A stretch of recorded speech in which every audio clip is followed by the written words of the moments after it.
얼마 전 SNS에 올라온 사진이 한 장 있습니다. 민둥산 계곡 사이에 덩그러니 집 한 채가 있었습니다.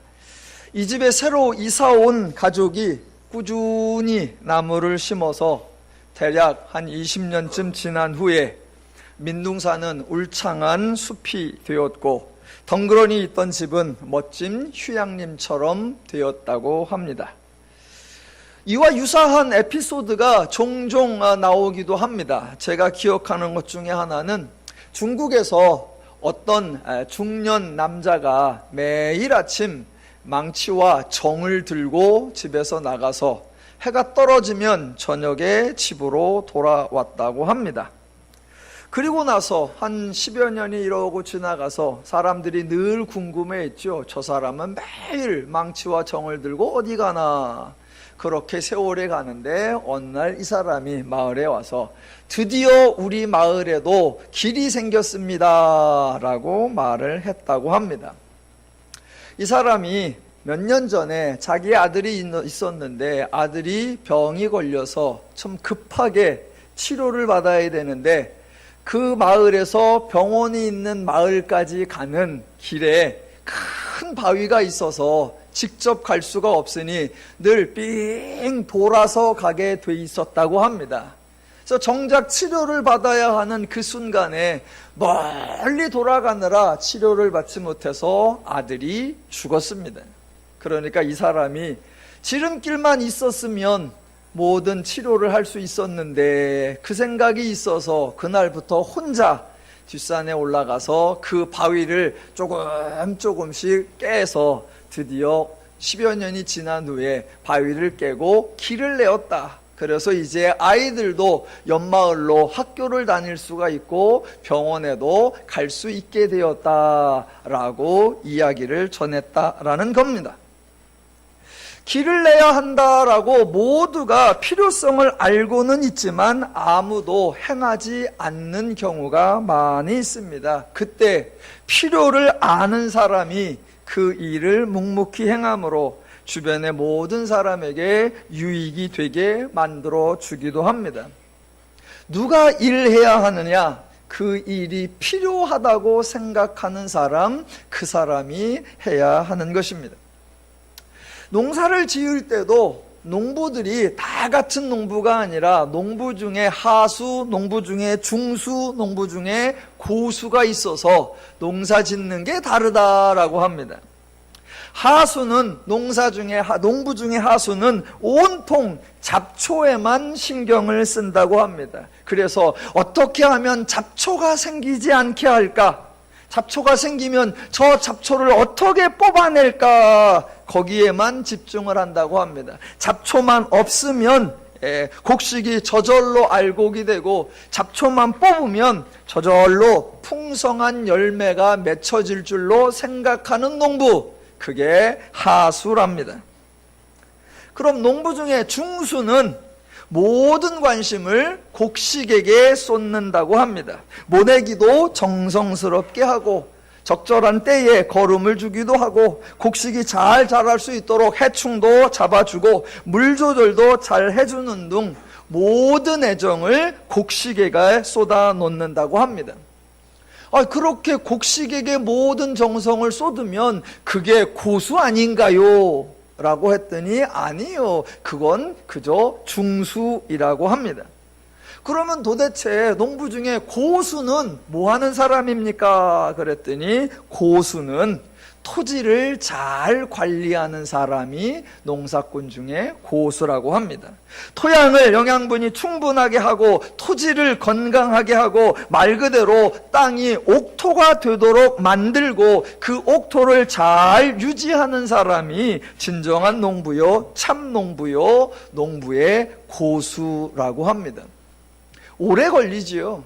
눈에 보이는 효과가 적을 수 있지요. 그러나 급한 마음에 땅을 망칠 수 없고 소득을 많게 하자고 하는 욕심에 땅을 망쳐서는 안 되고 조금 늦는 것 같아도 가장 중요한 땅을 바르게 지켜내는 것, 그게 고수 농사꾼이라고 합니다. 몇 년 동안 저하고 함께 신학 공부도 하고 성경 공부도 하고 저희 교회 와서 성경의 초점도 배우고 금요일마다 저희 교회 와서 함께 토론도 하고 그랬던 전사님이 한 분 계십니다. 작년쯤에 이제 유학을 가야 되겠다고 미국으로 가고 이제 한 1년이 지나고 올 이제 가을 학기부터 신학교에 들어간다고 합니다. 엊그제 연락이 왔어요.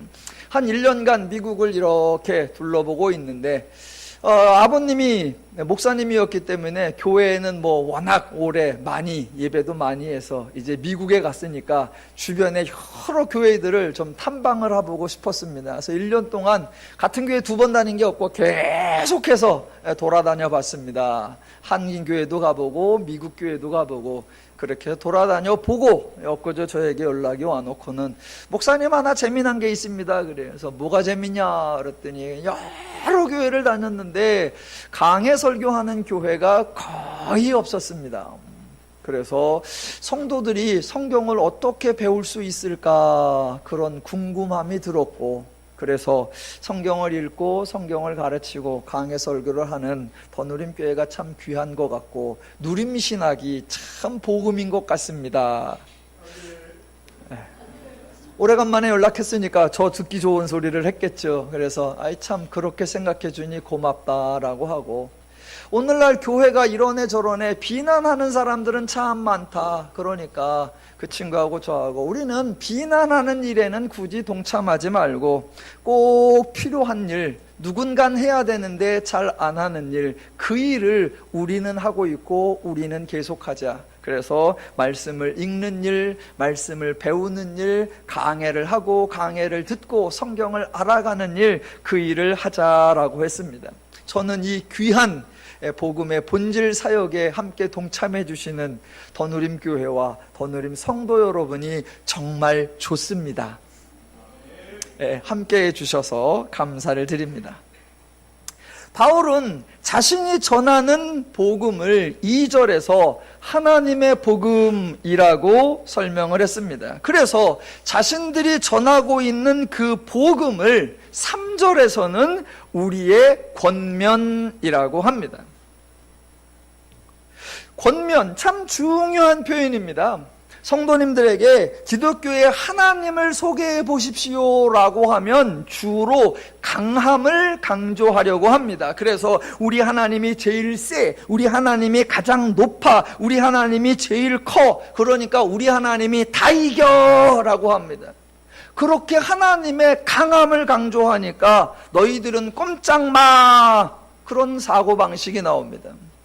그렇게 하나님의 강함을 늘 신경 쓰면 하나님의 위엄, 하나님의 권세, 하나님의 능력이 강조되고 덩달아 그 하나님의 명령, 그 하나님의 지시, 그 하나님의 계명, 그 하나님의 율법이 강조됩니다. 물론 하나님이 크고 강하신 것은 맞습니다. 그러나 성경은 하나님이 크고 강하다라는 정도에 그치는 것이 아니라 그렇게 크고 강하신 하나님이 그 크고 강하심을 어떻게 죄인들과는 다르게 사용하시는가, 그 능력을 세상의 주관자들과는 어떻게 다르게 사용하시는가, 그 권세를 세상의 고관들과는 어떻게 다른 원리로 사용하시는가, 그 다름을 강조한다는 것을 기억하셔야 합니다. 그래서 바울이 크고 강하신 하나님에 대하여 전도 소개를 하면서 그가 사용하는 방식이 명령이 아니라 권면이었다라는 겁니다. 우리의 권면, 이 권면에 나오는 용어가 여러분 잘 아시는 요마서 12장 1절에 나오는 용어와 같습니다. 그러므로 형제들아, 내가 하나님의 모든 자비하심으로 너희를 권하노니입니다. 하나님의 위엄으로 명하노니 아니고요, 하나님의 권세로 지시하노니가 아니라 하나님의 자비하심으로 권하노니, 권면하노니입니다. 물론 하나님이 명령하시는 경우가 있습니다. 하나님은 누구에게 명령하시느냐? 하나님의 대적자에게 명령하십니다. 하나님의 대적자, 죄 또는 사단 또는 죄인들에게 명령하십니다. 그러나 하나님의 사랑의 대상인 인간들에게는 명령이 아니라 모든 자비하심으로 권하노니입니다. 저도 명령할 때가 있습니다. 저도 살아계신 예수 이름으로 명하노니라고 명령할 때가 있습니다. 언제요? 병자에게 안수할 때, 언제요? 귀신을 쫓을 때, 언제요? 대적자들에게. 그렇게 대적자에게는 명령하지만 하나님의 성도들, 하나님의 자녀들, 하나님의 백성들에게는 절대로 명령을 하거나 권세와 위엄으로 지시를 하는 것이 아닙니다. 저도 성도님들과 안수를 하는 경우가 있죠. 아파서 안수하는 경우도 있고, 또는 목사 안수, 그 다음에 전사 또는 장로, 집사님들 이렇게 안수할 때가 있죠. 그러나 안수할 때 저는 단 한 번도 상대방의 머리에 손을 얹고 안수한 적이 없습니다. 왜요? 성도나 목회자나 하나님 앞에 동일한 부름받은 자녀인데 마치 목사가 무슨 명예가 있는 듯, 무슨 권세가 있는 듯, 무슨 위엄이 있는 듯 성도들 머리 위에 자기가 통제하고 성도는 지배받는 양, 아니에요. 성도가 권세, 위엄, 강함, 능력 드러낼 때 있죠. 누구에게? 죄에게, 누구에게? 사단에게. 그러나 성도에게는 사랑함과 자비함과 긍휼함으로 서로 권면하며 서로 격려하는 거죠. 그래서 바울이 권면이라고 합니다. 권면은 강제성을 갖지 않습니다. 그래서 권면은 상대방을 다그치지 않고 상대방에게 강요하지 않고 상대방을 윽박지르지 않습니다. 제가 좀 속상한 거는 종종 사람들은 권면이라고 하면 뭔가 열정이 부족한 것으로 취급을 하고, 강권한다 그러면 열심히 넘쳐나는 것으로 그래서 칭찬하곤 합니다. 그래서 좀 온유한 말로 자비하심으로 이렇게 권면을 하면 금세 비아냥거리죠. 아유, 그렇게 살살해서 그렇게 느긋느긋하게 해서 그렇게 권면해서 어느 세월에 결실을 맺겠느냐라고 비아냥대고, 조금 뭔가 강하고 센 소리로 권면하면 부흥이 될 만하겠네, 뭔가 일하는 것 같네 라고 얘기도 하고, 또 우리 주변에 좀 강권하고 조금 윽박지르면 또 좀 교회가 부흥하기도 합니다. 그러면 또 금세 목회 성공 사례, 그래서 성도들에게 짬을 주지 마라, 성도들에게 여유를 주지 마라, 돌려라 돌려라 돌려라. 아니요. 저와 여러분이 반드시 기억해야 하는 거, 늘 기억해야 하는 신앙의 본질이 하나 있습니다. 기독교의 사역은 하나님이 행하신다라는 사실입니다. 저와 여러분, 즉 성도는 사역의 주체가 아니고 기독교 사역의 주체는 언제나 하나님이십니다. 저와 여러분 성도는 하나님이 행하시는 사역에 초청을 받은 것이고, 하나님이 행하시는 사역에 동참하는 것이고, 하나님이 만들어내시는 사역의 결과를 경험하며 체험하는 것입니다. 영혼을 구원하는 것, 하나님 나라를 확장하는 것 등은 성도가 계획한 것이고 계획한 것이 아니고, 성도가 할 일도 아니고 성도가 책임질 일도 아닙니다. 조금 더 정확하게 말하면 할 수가 없는 일입니다. 성도가 무슨 재주로 영혼을 구원하고 성도가 무슨 재주로 하나님 나라를 확장시킵니까? 영혼을 구원하는 것, 하나님 나라를 확장하는 것, 온전히 하나님이 계획하시는 일이요, 하나님이 진행하시는 일이요, 하나님이 책임지시는 일이요, 하나님이 완성하시는 일입니다. 그러니까 성도는 가장 중요한 게, 첫 번째가 내가 하나님의 구원의 은혜를 받았구나 라는 사실을 아는 것이고, 둘째, 그렇게 구원을 받았으니 받은 바 은혜를 누리는 것, 그것이고, 셋째, 그 은혜를 누리는 과정에서 하나님의 마음과 뜻과 원리와 방식으로 행하여서 사람들로 하여금 하나님이 계시는구나, 저 사람의 삶을 보니까 하나님의 원리, 하나님의 방식, 하나님의 마음, 하나님의 뜻이 저런 거구나 라고 하나님을 드러내고 나타내고 보여주는 것, 그게 저와 여러분의 역할입니다. 성도가 뭔가 결과를 만들어내려고 열매를 성취하려고 집중할 것이 아니라, 우리의 삶 자체가 하나님의 마음과 원리와 뜻과 방식으로 되어가고 있는가, 거기에 집중해야 합니다. 성도의 삶은 속도의 문제가 아니고, 성도의 삶은 방향의 문제가 아니고, 성도의 삶은 마음의 문제, 본질의 문제, 원리의 문제입니다. 빠르냐 늦느냐 신경 쓸 필요가 없고요, 많으냐 적으냐 따질 것이 없고, 오직 하나, 내 모든 것이 죄의 원리냐 하나님의 원리냐, 죄의 방식이냐 하나님의 방식이냐, 죄의 기준이냐 하나님의 기준이냐, 지금 우리가 혈과 육의 싸움을 하느냐 아니면 죄와의 싸움을 하고 있느냐, 여기에 집중해야 합니다. 그래서 바울은 3절 이하에서 자기가 얼마나 열정을 쏟아붓고 있는가, 그것을 강조하는 것이 아니라 자기들의 권면, 자기들의 복음의 특성을 정확하게 밝혀주고 있습니다. 자, 2장 3절부터 6절까지를 이제 한 두어주에 걸쳐서 살펴볼 텐데요. 2장 3절부터 6절에는 바울이 전하는 권면, 바울이 전하는 복음에 대하여, 이 복음이 세상의 교훈과 어떻게 다른가, 이 복음이 세상의 지혜와 어떻게 다른가, 그것을 세 가지를 대조해 줍니다. 복음은 이렇게 다르다라는 거예요. 첫 번째가 복음의 출처입니다. 복음의 출처. 일단 간단히 살펴보면 2장 3절, 우리의 권면은 간사함이나 부정에서 난 것이 아니요 속임수로 된 것이 아니니라. 그것과 대신 4절, 오직 하나님께 옳게 여기심을 입어 복음을 위탁받았으니, 대조가 되고요. 두 번째가 복음의 방법에 대하여는 2장 5절, 아첨하는 말이나 탐심의 말을 쓰지 아니한 것, 대신에 4절, 우리가 이와 같이 말함은, 이렇게 대조를 하고요. 세 번째가 복음의 목적에 대해서 대조를 해줍니다. 4절 주 끝에 사람을 기쁘게 하려 함이 아니요, 또 6절, 너희에게서든지 사람에게, 다른 이에게서든지 사람에게서는 영광을 구하지 아니하겠노라, 이거하고 대조적으로 5절, 오직 우리 마음을 감찰하시는 하나님을 기쁘시게 하려 함이라. 이렇게 세 가지가 대조가 되는데, 오늘은 그 중에 첫 번째, 복음의 출처, 복음의 기원에 대해서 바울이 설명하는 것을 확인해 보겠습니다.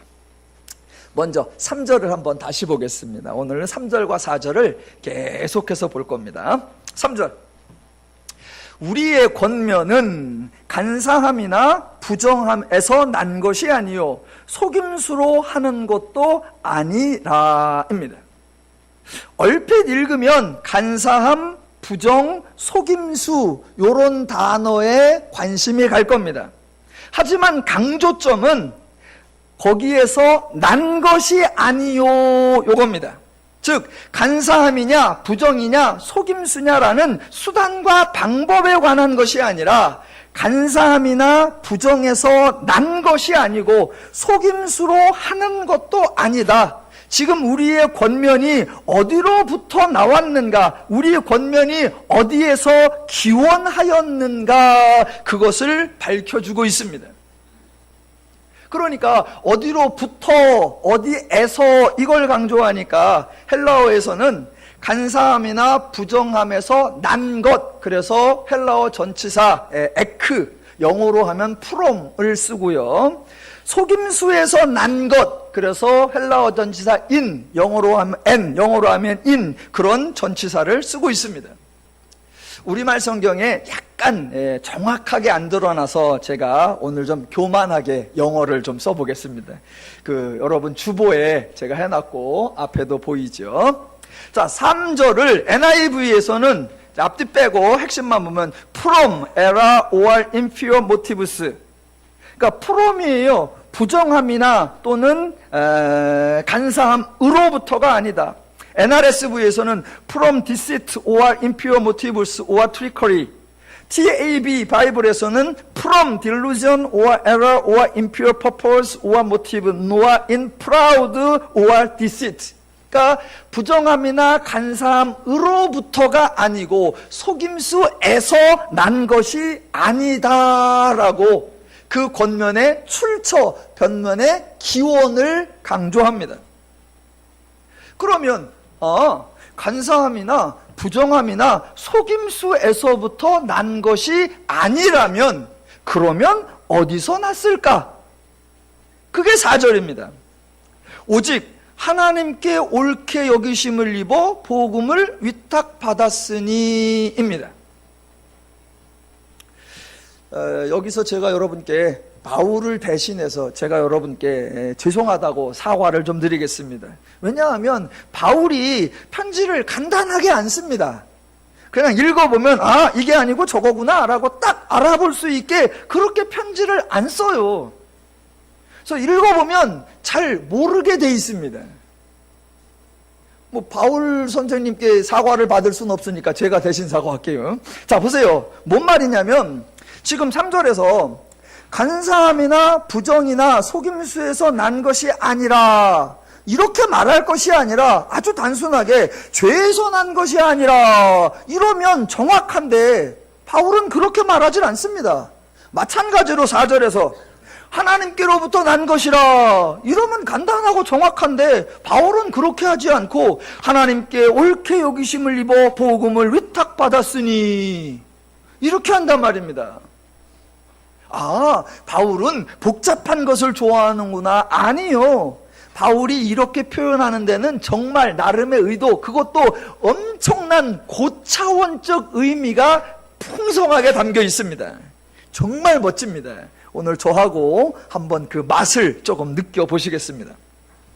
자, 지금 3절과 4절은 본문을 문법적으로 이렇게 분석을 하면 문장이 대조가 되어야 되는데 대조가 적절하게 대조가 되지 않습니다. 뭔가 두 가지를 대조를 하려고 하면 동등 수준의 대상이거나 동종 유형의 대상을 가지고 대조를 해야 합니다. 단순하게 강아지가 좋으냐 고양이가 좋으냐, 동물이라고 하는, 애완동물이라고 하는 두 종류 중에서 해야죠. 또는 귀한 것을 산에서 얻었느냐 바다에서 얻었느냐, 이렇게 동등 대상이나 동등 유형을 가지고 대조를 해야 합니다. 그런데 지금 3절에서는 간사함이나 부정, 속임수에서 난 것이 아니다 라고 했으면 대조에서 대신 여기서 났다 이렇게 말하면 저기서 난 게 아니고 여기서 났구나 라고 알아차릴 수 있는데, 3절에서 간사함이나 부정이나 속임수에서 난 것이 아니다 그랬으면 4절에게서 하나님에게서 났다 그러면 되는데 그러질 않더란 말입니다. 않아요. 지금 저와 여러분이 가지고 있는 우리말 성경 이 4절은 대조가 안 되는 걸 그래도 대조가 되는 것처럼 번역을 조금 해놨습니다. 그래서 간사함이나 부정함이나 속임수에서 난 것이 아니라 위탁 받은 거구나, 그런 데서 난 것이 아니라 받은 거구나 라는 식으로 대조가 되는 것처럼 번역을 해놨습니다. 그런데 이 번역은 바울의 의도를 전혀 고려하지 않은 거고, 문장이 되도록 하는 거에만 신경 쓰느라고 바울이 표현해내려고 하는 깊은 내용을 싹 없애버린 엄청난 실수입니다. 제가 설명을 해볼게요. 자, 다시 한번 4절을 볼게요. 현재 우리말이 이렇게 되어 있습니다.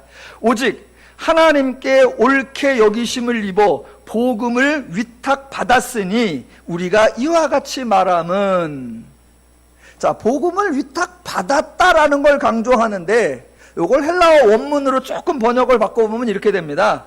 복음을 맡길 만한 사람으로 하나님께 인정함을 받은 우리들이 말한다예요. 이해를 돕기 위해서 제가 오늘 또 아주 교만하게 영어로, 발음도 안 좋으면서 한번 해볼게요. 4절을 영어로 NIV 성경에 이렇게 되어 있습니다. We speak as men. 앞에서 간사함이나 부정함이나 속임수로 난 것이 아니다.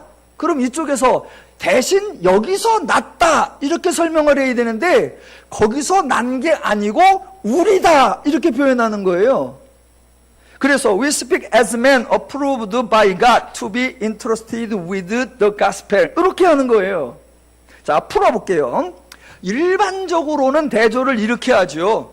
우리의 권면은 간사함이나 부정함이나 속임수에서 난 것이 아니라 하나님께로부터 났어. 이렇게 번역을 이해를 할 텐데 지금 우리말 4절은 그런 식으로 이해가 되게끔 번역을 해놨는데 정확하게 표현을 하면 이렇게 된 거예요. 바울은 우리의 권면은 간사함이나 부정함이나 속임수에서 난 것이 아니라 복음을 맡길 만한 사람으로 하나님에게 인정을 받은 사람인 우리가 말하는 거야 라고요. 그러니까 바울의 강조는 이게 어디서 났냐가 아니라 우리, 하나님께 인정받은 우리, 복음을 맡겨도 된다고 인정받은 우리 성도를 강조하고 있습니다. 이게 정말 기가 막힌 표현이거든요. 자, 하나 다른 예를 들어볼게요.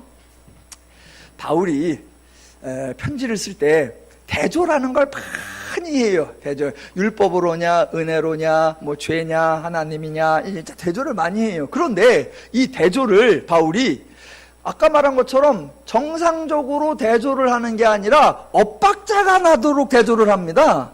그래서 얼핏 보면 대조가 아니에요.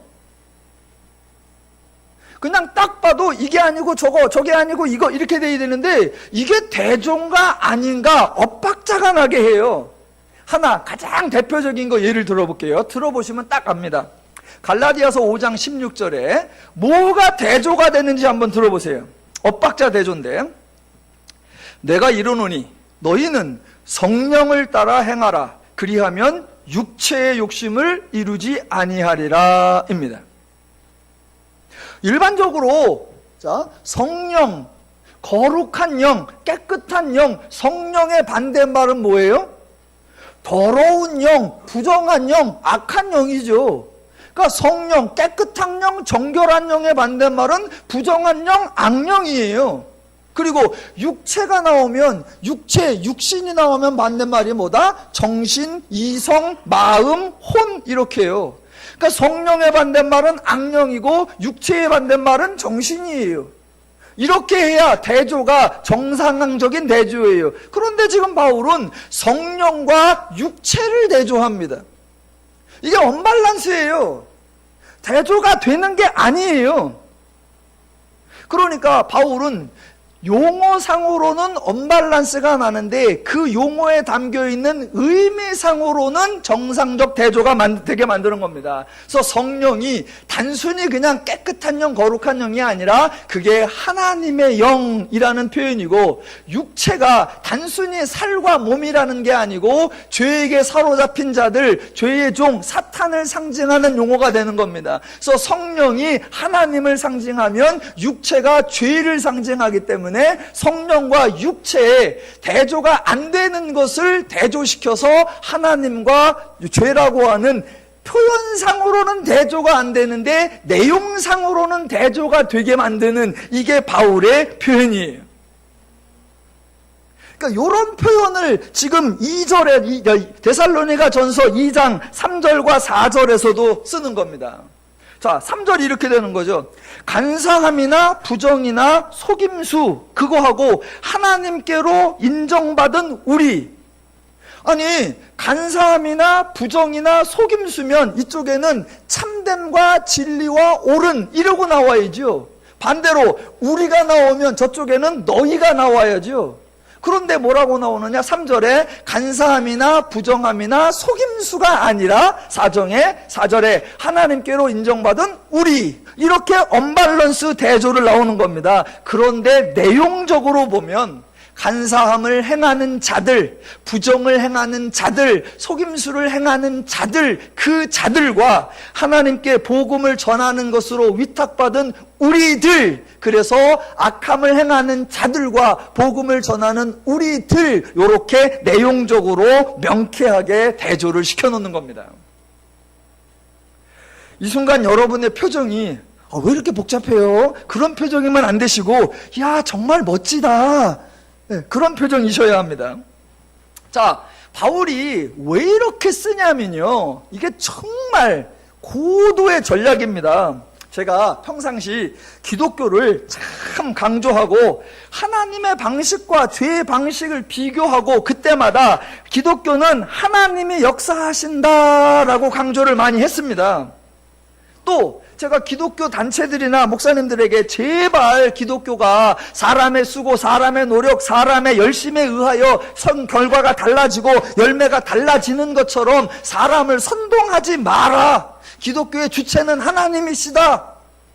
이렇게 강조를 하면 거의 99% 반론이 들어옵니다. 반론이. 그래요. 하나님이 하신다는 거 강조하는 거 좋아. 그럼 인간은 뭐 하냐? 아니, 하나님께서 다 하시면 우린 그냥 가만히 있어도 되겠네? 굳이 봉사니 선교니 사역이니 할 필요가 없네?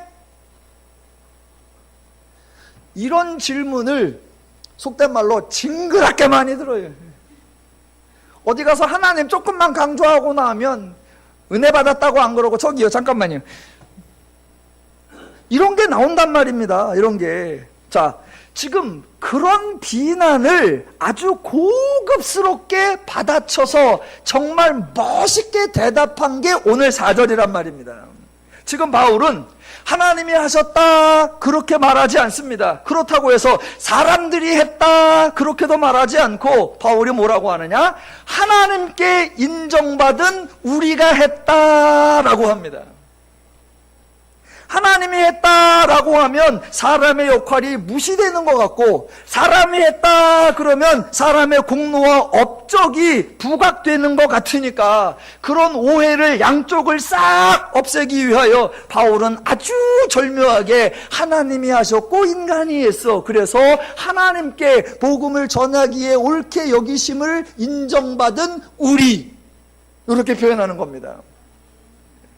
놀랍다. 정말 깊은 의미가 있구나. 동의하시면 아멘. 예. 그래서요. 자, 바울이 또 하나. 자, 우리를 등장시키는데 우리가 누구냐? 하나님께 위탁받은 옳게 여기심을 인정받은 우리인데 그냥 우리 하나님께 인정받아서 우리 하나님께 옳다 여기심을 받았어 이렇게 말하지 않고 거기다가 한 글자를 더 넣어서 복음을 맡겨도 된다라는 표현을 넣은 거예요. 그래서 옳게 여기심을 입어 복음을 위탁받았으니 라고요. 그러면 이 복음이라는 단어가 참 재밌습니다. 여러분, 우리는 복음, 이 얘기가 기독교적 용어죠. 그래서 성도 빼놓고는 일반 사람들은 복음이라는 용어를 잘 안 써요. 그런데 이 복음이라는 단어가 헬라어로 유앙겔리온이라고 합니다. 이 유앙겔리온이라는 단어가 바울이 편지를 쓰던 이 시대에는 흔한 용어였어요. 사람들이 그냥 자주 평상시에 너도 나도 많이 쓰는 용어였습니다. 그러니까 유앙겔리온이 그냥 소식이라는 얘기예요. 그래서 소식 왔어? 뭔 얘기 들었어? 그러면 유앙겔리온 왔어? 뭔가 좋은 얘기 없어? 좋은 유앙겔리온 없어? 이렇게 유앙겔리온이라는 얘기가 자주 쓰였어요. 대표적으로 이런 거예요. 조금 스케일을 크게 가면 와, 옥타비아누스가 황제가 되었다고 합니다. 빵빵빵. 사람 중에 하나가 나와서 들으시오, 새로운 황제가 등극했습니다. 그러면 그게 뭐다? 유앙겔리온. 자, 들으시오, 우리 황후께서 옥동자를 낳으셨습니다. 어머, 황실의 자녀가 태어났대. 그게 뭐다? 유앙겔리온. 전쟁에 나갔는데 어떻게 됐나? 저기서부터 마라톤부터 겁나게 뛰어온 어떤 사람이 우리 편이 이겼답니다. 그 소식이 뭐다? 유앙겔리온. 조금 더 실감이 나게 하면 제 경우를 예를 들면 집 나갔던 아내가 돌아왔다. 유앙겔리온. 네, 그거 많이 쓰입니다. 제가 일부에도 이 얘기를 했더니 우리 박명령 목사님이 저한테 목사님 이제 그만하셔도 됩니다. 사모님한테 짜웅이 너무 심한 거 아닙니까? 그러더라고요. 예, 다 삶의 투쟁입니다. 예, 그렇게 유앙겔리온이라는 게 그냥 좋은 소식, 서로 알려주는 소식이었어요. 소식. 그러니까 그 유앙겔리온, 복음이라는 말이 누구나 다 쓰던 말이었습니다. 자, 그런데 자, 누군가가 나와서 소식을 전해주면 여러분이 모든 관심이 어디로 갑니까? 아, 뭐래? 무슨 일인 거야? 뭐가 좋은 거야? 라고 그 들려오는 소식, 들려오는 내용에만 집중을 할 뿐 그 소식을 전해주는 사람에 대해서는 아무도 주목하지 않습니다. 전쟁에서 어떻게 됐대? 마라톤을 뛰어와가지고 우리가 이겼습니다 라고 그 사람이 숨이 차서 퍽 쓰러져 죽어도 죽는지 마는지 신경도 안 쓰고 이겼댄다 이겼댄다 소식에만 집중할 뿐 그 사람은 아무도 관심을 갖지 않고 그 이겼다는 소식과 그 사람과도 연관이 없어져 버립니다. 그게 복음이 가지고 있는, 유한계이 가지고 있는 당시 사람들의 방식이었습니다. 그런데 바울은 지금 그 유앙겔리온이라고 하는 복음이라는 용어를 사용해서 내용을, 차원을 완전히 바꿔버린 거예요. 일부러 복음이라는 표현을 사용해서 하나님이 죄인을 구원하여 새로운 피조물로 만들어 주셨다라고, 자, 복음의 내용이 담겨 있는데 그 내용이 지금 그 복음을 전하고 있는 그 사람을 새롭게 만들어 놓았다라고 강조하는 겁니다. 세상에서 쓰는 유앙겔리온은 그 사람과 유앙겔리온과 무관하게 그런 소식이 있대, 그런 내용이 있대, 끝. 그러나 바울은 그 내용이 그 사람을 새롭게 만들었대, 그 내용이 그 사람을 행복하게 만들었대, 그 내용이 그 사람에게 새로운 가치를 주었대, 그 내용과 그 사람을 연결시켜주고, 그래서 그 유앙겔리온으로 말미암아 새롭게 된 그 사람이 지금 또 유앙겔리온을 전하고 있대라고 표현을 한 겁니다. 그래서 복음의 내용을 만들어 주신 그 하나님을 강조하고 그 복음으로 인하여 새롭게 변화된 그 사람을 강조하고 하나님과 그 사람이 전달하고 있는 복음을 강조하고, 세상은 달랑 유앙겔리온 소식 그랬는데 지금 바울은 그 용어를 끌어다가 하나님, 복음, 그 사람 모두가 존귀해지도록 만들어내었다라는 겁니다. 그래서 하나님이 인간을, 하나님 나라를 확장시키고 하나님 복음을 전하는 수단이나 도구로 쓴 것이 아니다라고 강조하고, 반대로 성도는 지금 전하는 내용을 우리가 만들어냈거나 우리 실력과 우리 능력으로 행할 수 있는 게 아니다라고 자랑하지 못하게 만들고, 하나님은 인간을 멸시하는 게 수단이나 도구로 몰락시킨 게 아니다라고 설명해주고, 인간은 자기 업적이나 자기 자랑을 할 수 없게끔 만들어주고, 하나님과 인간과 복음을 정말 절묘하게 연결시켜낸 겁니다. 그러니까 읽으시면서 이야, 정말 멋있구나, 정말 멋있구나. 하나님 혼자 다 했대. 인간은 그저 하나님의 소모품이래. 절대로 그런 생각 못하게 하고, 하나님이 계시면 뭐해? 결국은 인간이 얼마나 하는 거 아니야? 인간의 수고에 따라 달라지는 거지 라고 교만할 수도 없게 만들어 놓고, 하나님이 하셨는데 인간이었고, 인간이 했는데 하나님이었고, 정말 멋있게 해요. 그러니까 바울은 지금 편지를 정말 멋있게 쓰는 거예요. 자, 잠깐만 우리가 이전에 했던 거 한 두어 가지만 기억을 짚어볼게요. 바울이 정통 유대 출신이라 그랬습니다. 그 중에서도 가말리엘 문화생이었다고 그랬습니다. 그래서 유대인들은, 유대교인들은 하나님의 이름을 부르지 않는다고 그랬습니다. 그런데 바울이 편지 1장 1절에서 하나님과 주 예수 그리스도 모든 용어를 통틀어서 사용을 하고 있다. 그래서 이 편지를 받는 유대인들은 깜짝 놀랐을 거다라고 제가 설명을 한번 드렸었고요. 또 하나, 교회라고 사용되는 헬라어 단어가 에클레시아라고 했는데, 에클레시아도 절대로 교회 전문 용어가 아니었다. 일반적 용어였다. 그래서 탁구 동호회도 에클레시아고요. 예, 산악회도 에클레시아고요. 동네 구청에서 하는 모임도 에클레시아고요. 여러 에클레시아가 많았다. 그런데 그 에클레시아라는 단어를 끌고 와서 그 앞에 형용사 하나를 붙여서 하나님의 교회라고 글자를 조합해서 전혀 다른 것으로 만들고 주 예수 그리스도 안에 있는 교회라고 해서 동일한 용어인데 전혀 다른 차원, 평상시 쓰는 용어인데 하나님적, 기독교적 차원을 담아내고 있다. 기억이 나시죠? 예, 나시는 걸로 알고, 예, 그와 마찬가지로 유앙겔리온이라고 하는 너무나 평범한, 너무나 흔한 용어를 가져다가 그 유앙겔리온에 하나님께로 인정받은 우리, 그거와 연결시켜서 복음도 강조되고 하나님도 강조되고 성도도 강조되게끔 기독교적인 복음적 신앙적 표현으로 만들어냈다라는 겁니다. 예, 그래서 바울의 편지를 보실 때는 정말 이야 깜짝깜짝 놀라시면서 읽어야 됩니다. 그런데 일단 읽어보면 잘 안 놀래요. 왜? 뭔 말인지 모르겠어요. 그건 당연합니다. 그건 당연합니다. 바울의 편지 쓰기와 우리의 편지 읽기가 잘 맞지 않고 우리가 아직 이런 편지 양식에 익숙해져 있지 않으니까. 그러나 우리가 익숙해졌던 것들은 처음부터 익숙한 게 아니었죠. 모든 건 낯선 거였는데 듣고 또 듣고 또 듣고 또 들으니까 천천히 익숙해지고 이해가 됐던 것처럼 저와 여러분이 자꾸 복음을 읽고 복음을 듣고 복음을 깨닫고 강해를 들으면 이해가 될 줄로 믿고 여러분의 삶 속에 복음의 능력이 나타날 줄로 믿습니다. 예.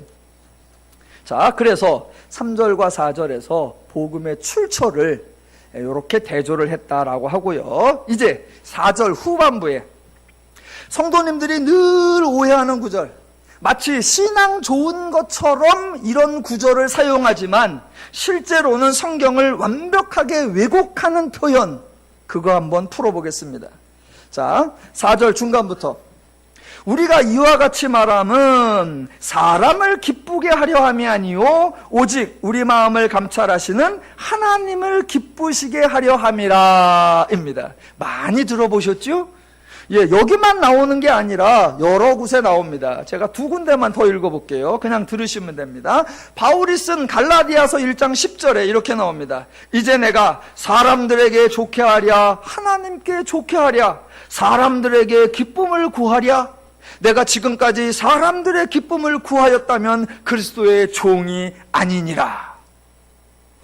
너무 멋있는 것 같아. 또 바울 말고 베드로하고 사도들도 이런 표현을 했어요. 또 들어보세요. 사도행전 5장 29절. 베드로와 사도들이 이르되 사람보다 하나님께 순종하는 것이 마땅하니라. 너무너무 자주 들은 얘기예요. 그래서 우리 늘 이렇게 질문합니다. 여러분, 우리를 누구를 기쁘게 해야 됩니까? 삑! 정답. 하나님을 기쁘게. 네, 맞았습니다. 당연한 것처럼, 너무나 익숙하고 그게 마치 성경적인 것처럼. 그래서 목사님들 중에 조금 강직하신 분, 강직은 좀 좋은 의미인가? 조금 경직되신 분, 조금 더 심하게 하면 꼰대 같은 분들, 그런 분들이 늘 권위를 가지고 목회는 사람 기쁘게 하는 게 아니요, 목회는 사람들 비유 맞추는 게 아니요, 목회는 사람들하고 타협하는 게 아니요, 뭐 지들이나 목사 세웠나? 하나님께로 목사로 세움받았으니까 난 하나님께 순종하는 거요. 장로들 집사들 따따부따 하지 말어. 괜히 나한테 이래내 저래 하지 말어. 난 하나님 기쁘게 하나님 순종 이렇게 하는 거요. 멋있어 보여요. 저는 안 그럴 거니까 걱정하지 마시고. 예. 그러면서 이런 구절을 근거로 든단 말입니다. 성경에 그렇게 나오지 않느냐. 그런데 지금 이 세 군데 구절을 읽어드렸는데 이게 문자적으로만 이해한다면 전혀 말이 되지 않습니다.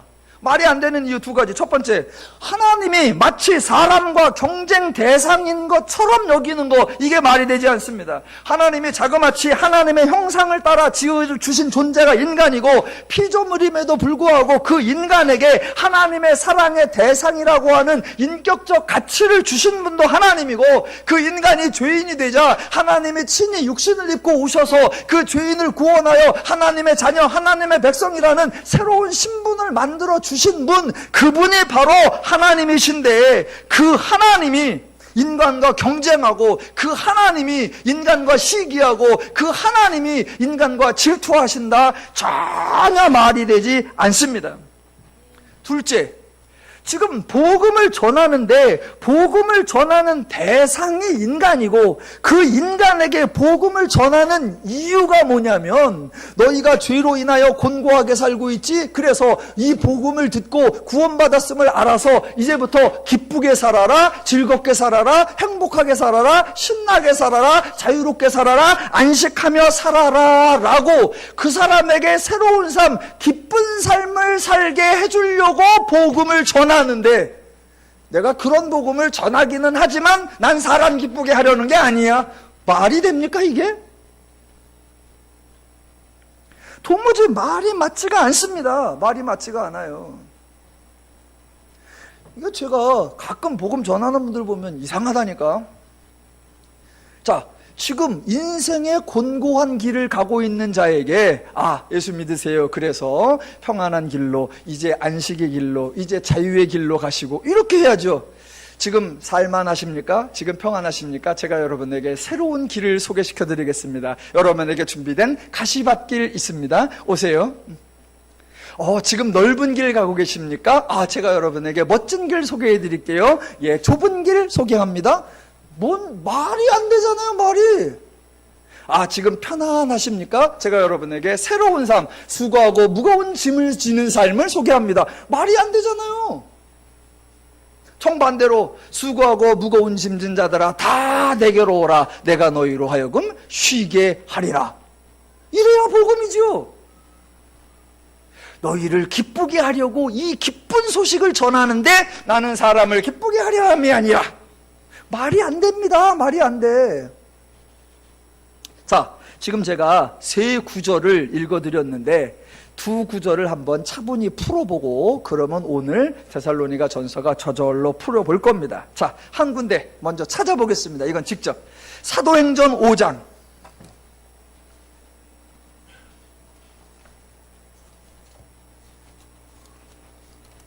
그런 표현이 성경에 나와요. 그래서 그때 사람과 하나님이 대조가 되면, 그때 사람은 어떤 사람을 말하는가, 이것을 분별해야 한다라는 겁니다. 사도행전 5장. 자, 먼저 17절을 보겠습니다. 대제사장들과 그와 함께 있는 사람, 즉 사두개인들의 당파가 다 마음에 시기가 가득하여 일어나서 사도들을 잡아 옥에 가두었더니, 복음 전하다 잡혔습니다. 그랬더니 19절, 주의 사자가 나타나 옥문을 끌어내었다. 그래서 밖으로 나갑니다, 제자들이. 그리고 밖에 나가서 다시 가르쳐요. 25절, 사람들이 와서 알리되, 보소서, 옥에 가두었던 사람들이 성전에 서서 백성을 가르치더이다. 그러니까 26절, 성전 맡은 자가 부하들과 같이 가서 그들을 잡아왔으나 강제로 못하면 백성들이 돌로 칠까 두려워하며라. 그들을 끌어다가 공회 앞에 세우니, 지금부터 대제사장이 물어 이르되, 우리가 이 이름으로 사람을 가르치지 말라고 엄금하였으되입니다.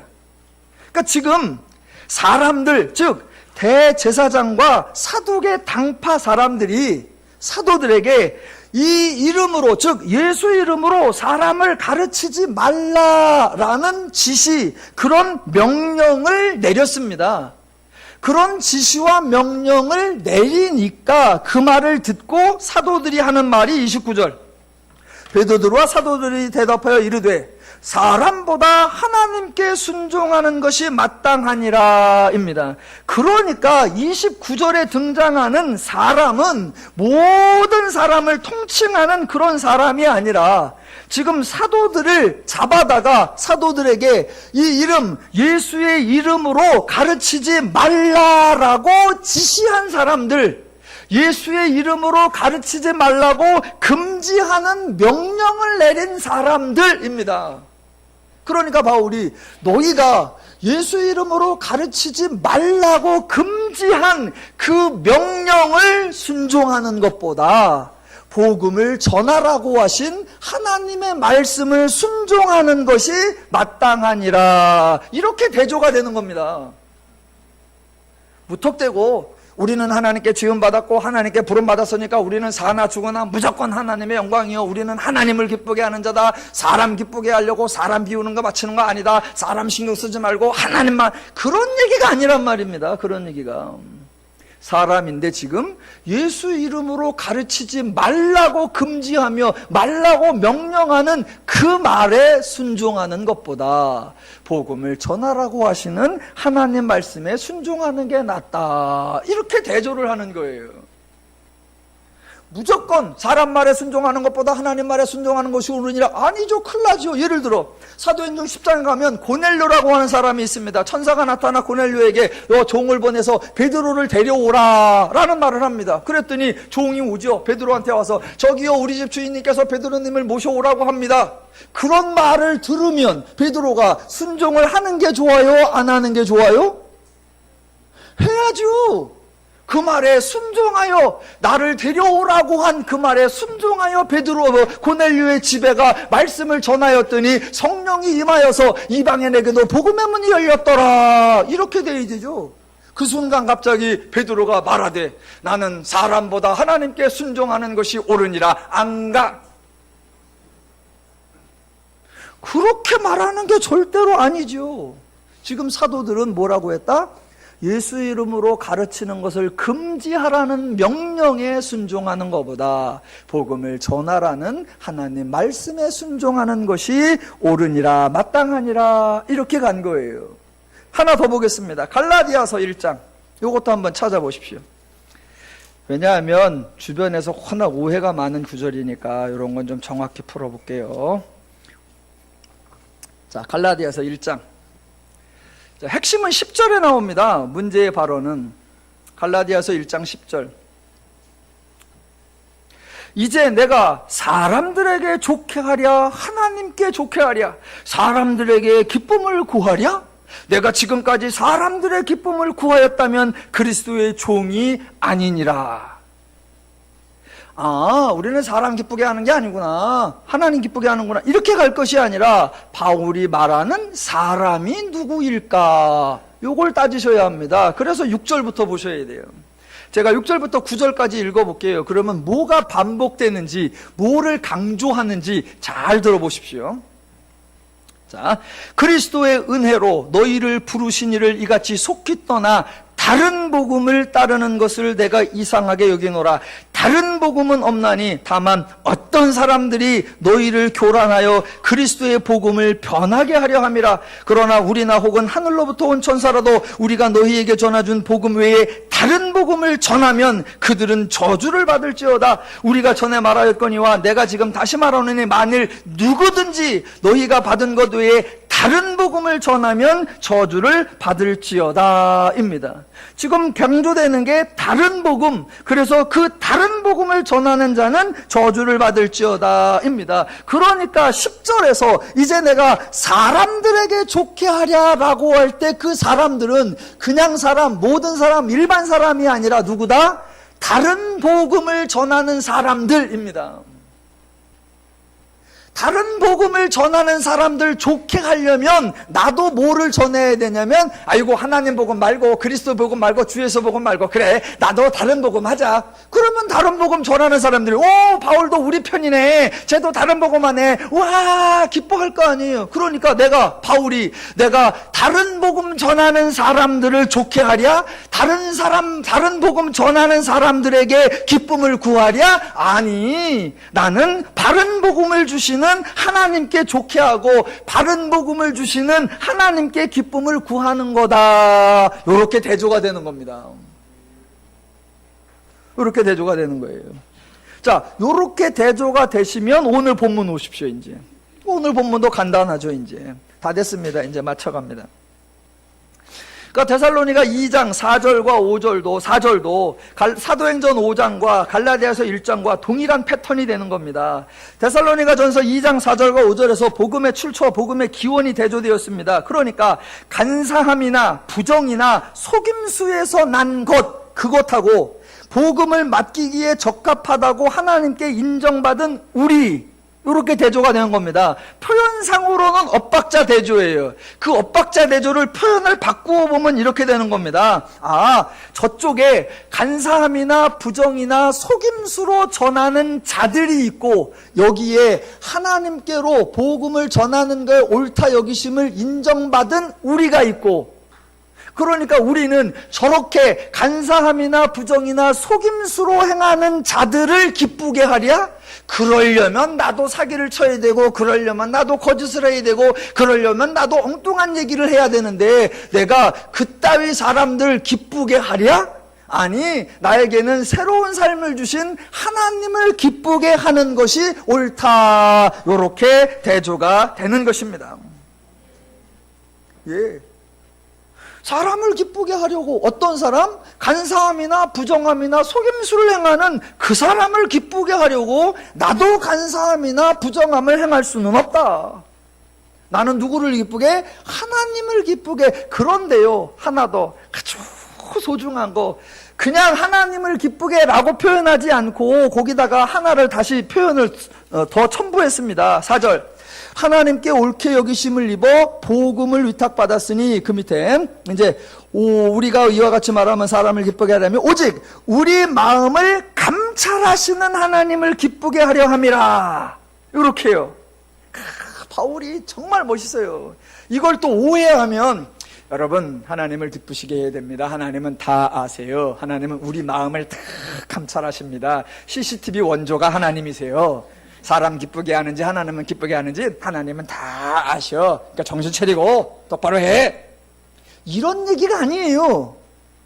자, 정확하게 하면 4절 앞에 오직 하나님께서 옳게 여기심을 입어, 거기에 여기심이라는 단어하고 끝에 우리 마음을 감찰하시는 하나님, 그때 감찰하시는이 같은 단어입니다.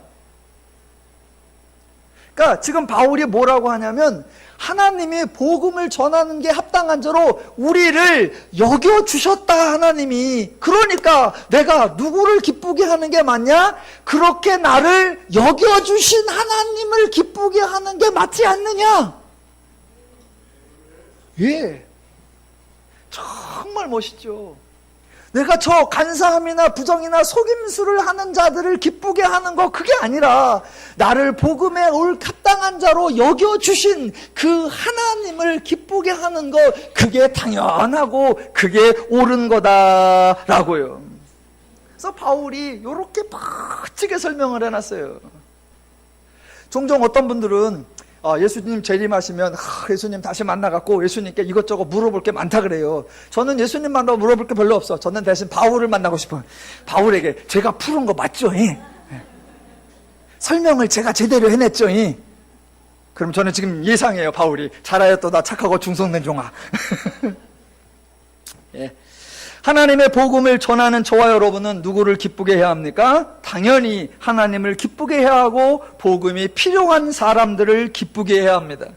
하나님의 복음을 전할 때에 누가 기뻐야 합니까? 복음 사역을 계획하시고 진행하시는 하나님이 기뻐야 하고, 복음의 대상인 사람이 기뻐야 하고, 복음을 전하면서 복음을 누리는 저와 여러분이 기뻐야 합니다. 늘 복음으로 인해 행복하시고 신나고 즐거운 신앙 되시기를 주님의 이름으로 축원합니다.